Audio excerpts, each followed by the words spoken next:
This vacation home is exclusively for my parents. I won't let your parents use it." I was dumbfounded by my husband's remarks, having nonchalantly purchased $1 million vacation home. So that's what this is all about. Having learned his motives, I reached the end of my tether.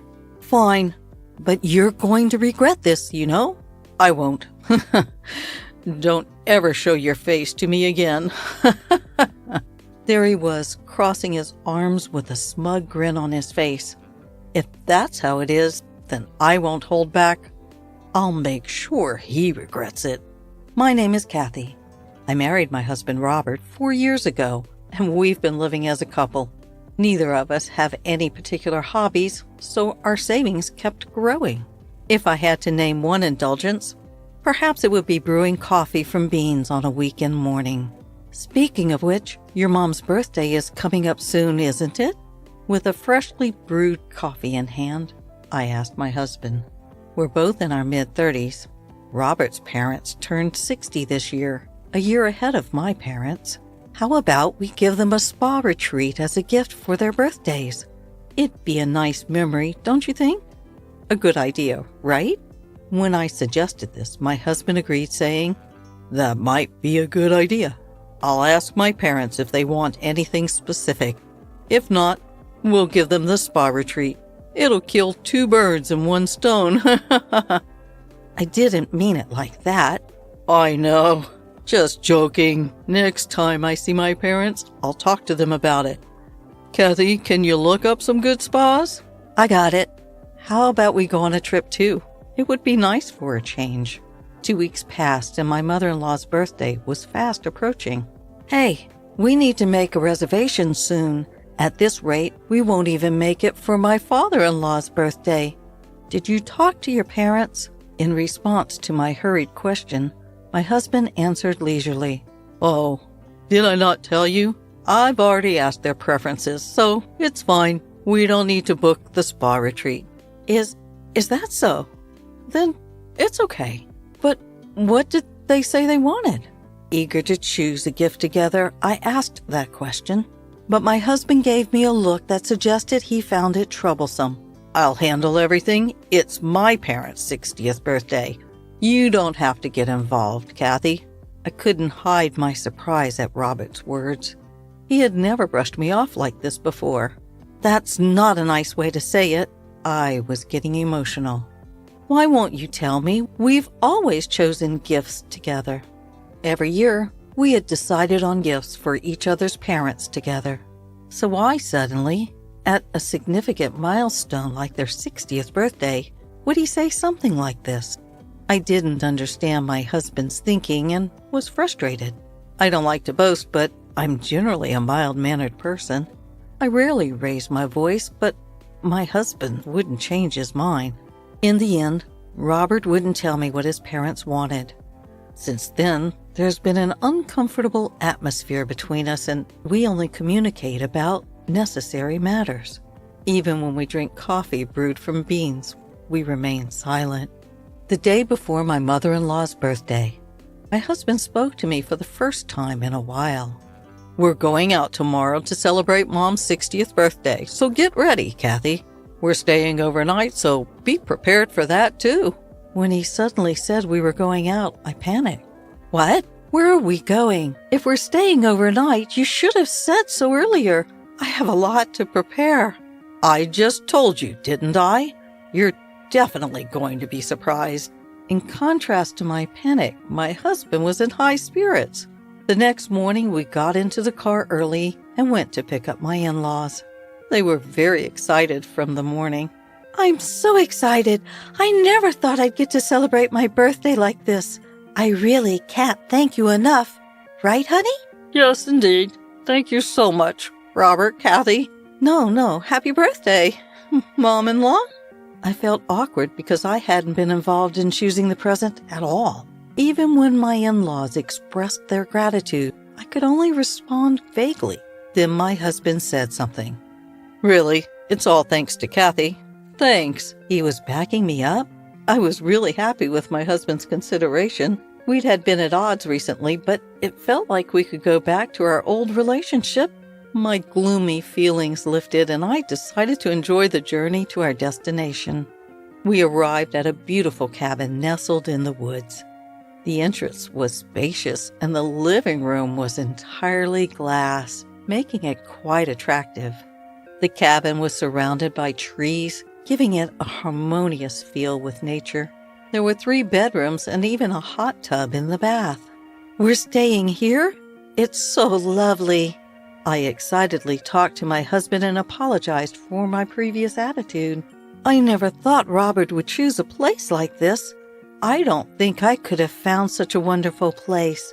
Leaving it to Robert was the right decision. I'm sorry, I've been so irritable lately." My excitement skyrocketed at the sight of the beautiful cabin. Then he blurted out something unexpected. "It's no biggie. If I were alone, I wouldn't have been able to buy such a cabin. It's because of Kathy that I was able to buy it." "What?" And suddenly, I was at a loss for words. Buy? What's he talking about? As my head was filling with questions, my in-laws joined the conversation. "Thank you so much, Kathy. We never thought we'd get such a beautiful cabin." "Right? We were thinking about setting up a new home when we turned 60 and even considering living together. But remember, we decided not to live together, right? So we were like, we'd love a cabin, and we talked to Robert about it." From the beginning of our marriage, it's true that I declined to offer to live together once. I wanted to enjoy our life as a couple, and my in-laws were still in good health, so I thought it was too early for us to live together. Robert agreed with my thoughts, and we agreed to live together when my in-laws began to have difficulty with their lives. But I never expected them to ask for a new home as a present for their 60th birthday. Especially a cabin? That was going too far. Trying to control my rising panic, I asked my husband, "Robert, this is a joke, right? There's no way we could afford to buy such a lovely cabin. What's the point in springing a surprise on me? It's mother-in-law's birthday. The surprise should be for her." "It's not a joke. This is a genuine cabin that we bought." "What?" Upon hearing my husband's reply, everything went dark before my eyes. While I was in a state of shock, he continued, "Man, it really saved us. They said I couldn't get a mortgage on my own income. It was a good decision to get a joint mortgage." "Hold on a minute. I didn't hear anything about this." "I just told you. And it's not a bad thing for Kathy, is it? You just said it was a lovely cabin. It's ours." "That's not the issue, isn't it? How much did this vacation home cost you?" My frustration aimed at him. He dropped a surprising fact.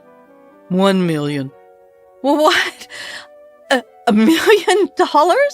It was for my parents' 60th birthday. I thought we'd splurge a bit," he said. The amount was more than I could have ever imagined, leaving me dizzy. As if to add insult to injury, my husband began to spill an astonishing fact. "We couldn't get a loan for $1 million property in both our names, so I used all the money we've been saving since our marriage, the joint account, as a down payment," he confessed. "What?" By this point, I was past beyond being shocked and was just plain dumbfounded. Why could he be so selfish without even consulting me? I couldn't understand it at all. Despite my shock, my husband continued nonchalantly. "Well, it's already bought. Can't do anything about it now. Besides, I took into consideration Kathy's option of not living together. Isn't that good enough? And this vacation home, we can do whatever we want with it. Our vacation times will be more fun, won't they?" His carefree attitude was nothing short of exasperating. But now that it's come to this, there's nothing we can do. Just as Robert said, this vacation home was indeed lovely, and our holiday enjoyment would increase. "Fine, it's already bought, so there's nothing to be done. But you could have at least consulted me," I muttered resignedly. At that, my husband brightened up and laughed. "That's more like it. I should have consulted you. I apologize. I wanted it to be a surprise for you too, Kathy. You're quite something, aren't you? Without my knowledge, Robert got a joint mortgage, even using our joint savings, but luckily, we don't have any big expenses coming up. I earn significantly more than Robert, and I have my own savings. Let's just accept it and think of it as a good purchase. Feeling resolved, I decided to enjoy the grand celebration for my mother-in-law's birthday party and a 2-day stay at the villa. Once home, I brewed a coffee and indulged in the memories of our villa stay. It was surprising, but the villa was really splendid.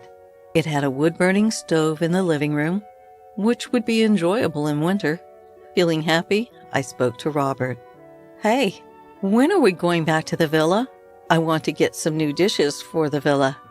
Yeah, I'll check with my parents. Can't we go by ourselves? Well, the villa is technically in our names, but it was a present for my parents' 60th anniversary. It'd be wrong if they had plans, right? I had a bad feeling. Even though it's in our names, I thought it might practically become my in-laws' property. I quickly suggested, as it's our villa, we can invite my parents too, right? Yeah, if they're available. He answered non-committally, but he didn't refuse. That's a relief. The villa won't become my in-laws' property. But that was too optimistic. For the past 6 months, I'd not been allowed to stay at the villa once. I go there, but I can't stay overnight. I drop my in-laws off at the villa, am made to prepare food, and then have to return home. The next day, I pick them up from the villa, clean up, and drive them back. It's been like this for 6 months. Despite my many complaints, Robert always has some excuse and sometimes even yelled at me. But today, I'm not giving up, because soon it will be my parents' birthday. Hey, Robert, my father's birthday is in 2 months. We can invite them to the villa, right? It's our villa. I emphasized our villa and appealed to Robert. But his reply was the same as always. If my parents don't have plans. That again? It's always the same. We haven't stayed at the villa once in the 6 months since we bought it. It's always your parents who get priority. It's our villa. We should be the priority. Plus, I'm also paying the mortgage and the down payment. My parents should be able to stay too. Today, I'm not backing down. I put my foot down more than usual. Then Robert frowned, replied like this. Shut up. That vacation house is for my parents only. I won't let your parents use it. I suppose that was part of your plan all along, wasn't it? No wonder you bought the vacation house without telling me. The tolerance I had shown until now snapped in my heart, making a sound as if something had broken. I'll never forgive you. Don't think you can get away with such selfish behavior. I proposed the following to my husband. Fine, if that's how it is. I won't hold back any longer. Let's get a divorce. What the hell? You're such a petty woman. Well, whatever. I'm quite appreciated by my parents for buying that vacation home, and I'm sure my mom would do the housework. I won't be in trouble at all without you. Of course, if we're getting a divorce, I won't let you use that vacation house. Still okay with you? My husband had a triumphant look on his face, crossing his arms with satisfaction. I felt pathetic for falling for such a man's smooth talk, but it's too late to regret now. All that's left is to get my revenge. I lowered my voice and put pressure on my husband. You sure? You're going to regret it? Like hell I will. Fine, it's settled then. Don't ever show up in front of me again. The next day, I filed for divorce. It was accepted without issue, and I decided to head back to my parents' house on foot. The call from Roberts to my parents' house came a few months later. When I answered the phone, he was in a panic. Is that you, Kathy? What do you want at this point? We have nothing left to talk about. In response to my cold reply, he shouted back frantically. I tried to call your cell phone. Why didn't you pick up? Some persons claiming to be your lawyer came to my house today. Hey, this is something you asked for, right? Can you explain it properly to me? You don't understand? What don't you understand? It's exactly as the lawyer said. Since we're divorced, I don't intend to pay the mortgage. If you don't comply, I'm considering selling the vacation house. That's all. But that vacation house is in both our names. Even if we're divorced, it's only natural for you to keep paying the mortgage, right? To my ex-husband, who was at his wit's end, I calmly stated, despite being in both our names, I'm not allowed to use it, right? So why do I have to keep paying the mortgage? That's what doesn't make sense to me. Oh, no, but it's a shared property, right? You should be the one paying. This is going nowhere. That's why I asked a lawyer. If you're going to insist on your point of view, I'm hanging up. If there's anything else, please contact my lawyer. I don't have time to talk to this unreasonable man. I have my own business to take care of. Oh, hold on, wait up. I messed up. Let's use the vacation house alternately, okay? That should be fine, right? You're saying keep paying the mortgage and I'll let you use it in turns. I got no attachments to that vacation house anymore. After all, I already bought a new one. Wait, what? Yes, I gifted the vacation house to my parents for their 60th birthday. It's not exactly $1 million estate, but a cozy cottage that they love. Are we done here? I don't have time to be chit-chatting with you. Hold on, please. I quit my job. I know that. What? It was probably my father who caused it, wasn't it? My father is an executive in a top-tier company. He has many acquaintances, presidents, and executives of other companies. Robert's company president was one of them. Angry at Robert's treatment toward me, my father must have talked to Robert's company president about it. How can we have such a person in our company? The president expressed his anger. I don't know the details from there, but I had heard that Robert chose to resign on his own. I'm sure Robert's company president did something behind the scenes, considering the future. Hey, help me out, Robert pleaded with a tear-choked voice. I've started receiving contemptuous looks from my coworkers. I chose to quit. I found a new job, but the salary is less than before. I can't keep up with the mortgage payments on my own. Your father is the cause, right? Then isn't it his responsibility to continue paying the mortgage? He's so self-centered. How much further will he go to satisfy himself? I was at my limit with his selfish comments. Sure, my father might have caused you to quit your job, but the one who created the initial cause was you, Robert, wasn't it? Don't twist it to suit your narrative. You're the one who's wrong for touching our shared property because you wanted to look good to your parents. You've brought this on yourself. I didn't think it would turn out like this. You reap what you sow.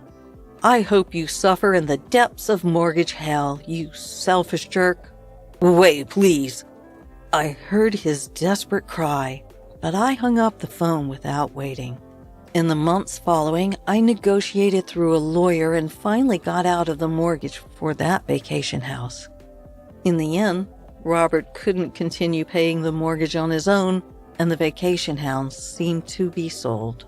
Because the property's value had decreased, it seemed Robert had ended up in debt. Even his in-laws were flabbergasted, and he is reportedly living a ragged life in a cheap apartment now. His parents, too, are now the talk of the neighborhood for losing the vacation house they were always boasting about. On the other hand, I'm leading a busy, fulfilling days as the vice president of my father's company. Now the happiest times are when the three of us visit the vacation house on our days off and relax with a cup of coffee.